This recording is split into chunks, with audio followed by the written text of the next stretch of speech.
Daniel Padilla, spotted na palaging pumupunta sa bahay ni Catherine Bernardo, narito at panoorin kabuo ang detalye. Ibinuking ng security guard sa subdivision ni Catherine Bernardo na madalas parent daw bumisita si Daniel Padilla sa tinitirhan ni Catherine Bernardo. Ayon sa security guard, palagi daw niyang nakikitang bumibisita si Daniel Padilla sa subdivision kung saan doon katira si Catherine. Ako na na-duty sa subdivision na tinitirhan ni Kath at laging pumupunta si Daniel. Nang makita nga ito ng mga Kathniel fans, ay isang netizens ang nagpadala ng mensahe sa nasabing security guard, na humihingi ng picture or video bilang patunay na totoo ang kanyang sinasabi. Sinagot naman ito ng security na next time daw kapag bumisita ulit ito sa tinitirhan ni Kath ay magve-video ito.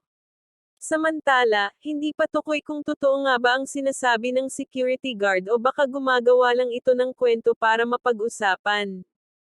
Marami na rin ang kumakalat na mga balita sa Kathniel na hindi umano totoong hiwalay na ang dalawa at may mga nagsasabi din na matagal nang hiwalay ang dalawa at hindi lang pinapaalam sa publiko dahil makakasira sa showbiz career nito. Ngunit wala pa rin nakakapagpatunay nito dahil hanggang sa ngayon ay wala pang lumalabas na proof kung tunay nga ang mga bali-balita, wala pa rin ngang tugon dito ang dalawang sangkot sa issue.